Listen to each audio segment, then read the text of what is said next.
After the Second World War, Germany was left in ruins. The cities were shattered, the factories destroyed, and the machines that once symbolized German precision lay silent. Engineers who had built the most advanced machines of their time now faced a painful truth: their pursuit of perfection had failed them. Then came something unexpected: the Jeep.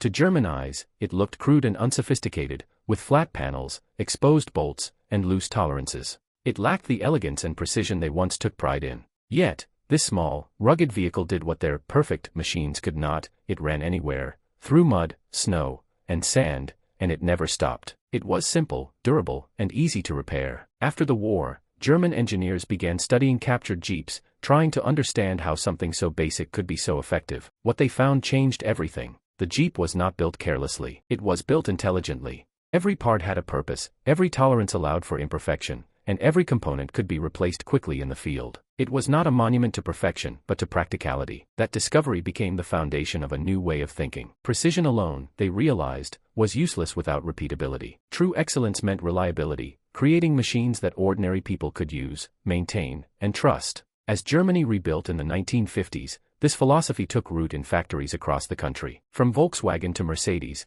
engineers stopped chasing the idea of the perfect machine and started building the right one: simple, efficient, and consistent.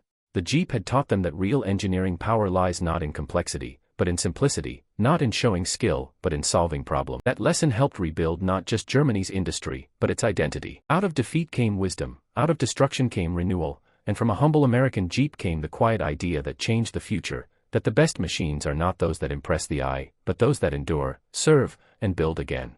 German engineers began to understand something deeper. The Jeep wasn't just a product of American design, it was a product of American philosophy. The United States had built its wartime industry around standardization, modularity, and interchangeability. Every Jeep part could fit another Jeep, no exceptions. A single soldier in Tunisia could swap an axle with one from a Jeep built months earlier in Ohio and it would work perfectly. That was no accident. It was industrial genius. While Germany's factories built masterpieces in small numbers, America built good enough machines in massive quantities, and that difference was decisive. This wasn't limited to the Jeep. The same system that produced it also rolled out aircraft, tanks, and ships at an unimaginable pace. Ford's Willow Run plant built a B-24 bomber every hour.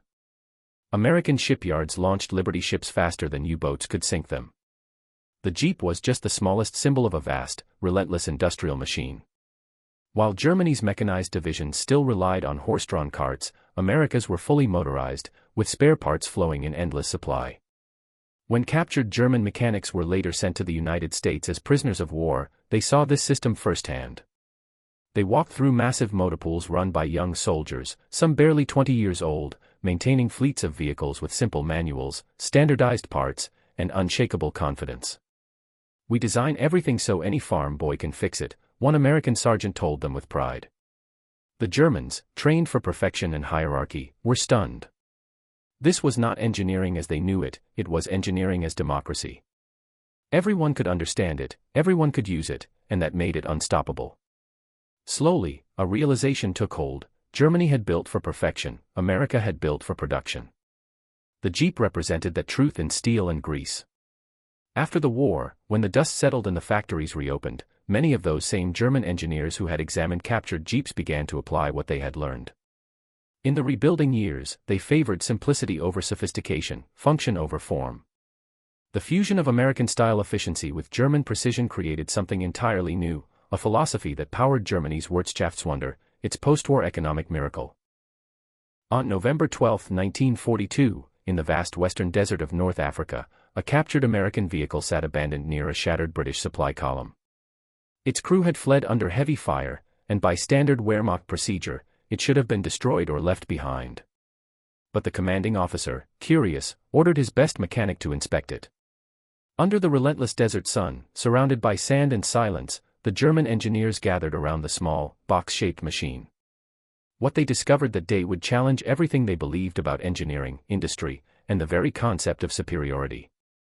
The small metal placard on the dash read, "Willis MB." The Americans called it a Jeep. When the Germans lifted the hood, they didn't find the polished complexity they were used to. Instead, they found something radical, an engine designed for simplicity. The wiring was color-coded, the components labeled, and every bolt was a standard size. The tools required to service it could fit in a single canvas pouch. It wasn't elegant, but it was logical. The Go Devil engine, as it was called, produced only 60 horsepower, a humble figure by German standards, yet its genius lay in its design philosophy. It was meant to be used, repaired, and used again, by soldiers with grease-stained hands and minimal training. The Americans had built this machine not for engineers, but for ordinary men, farm boys and factory workers thrust into war. By late 1942, the United States had already produced more than 640,000 Jeeps. Germany, with all its industrial precision, had managed only about 50,000 Kübelwagens. The Jeep's simple four-wheel drive system, its transfer case, and its steel ladder frame allowed it to go where no German vehicle could follow. It was heavier than the Kübelwagen, but that extra weight meant strength. It didn't care about perfect balance or streamlined design. It cared about one thing: getting the job done. It could tow artillery, carry wounded soldiers, haul ammunition, and even run on poor-quality fuel without complaint. As the Afrika Korps tested the captured vehicle, skepticism turned to silent respect. In deep sand and brutal heat, the Jeep started every time.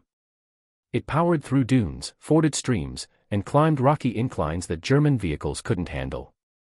What had first seemed crude now appeared brilliant. The Jeep, they realized, was engineered for war's reality, not its theory. Across the desert front, captured Jeeps became coveted possessions. Officers traded them like treasure.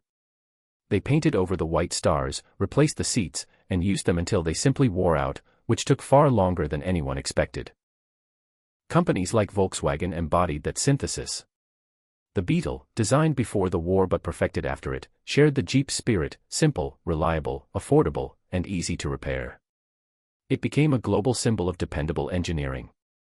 German industry had learned the Jeep's greatest lesson: reliability is the highest form of respect for the user.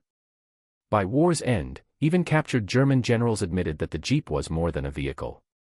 It was the secret of American victory. It wasn't the biggest or fastest machine on the battlefield. It wasn't the most powerful. But it worked, always. And it could be built faster than it could be destroyed.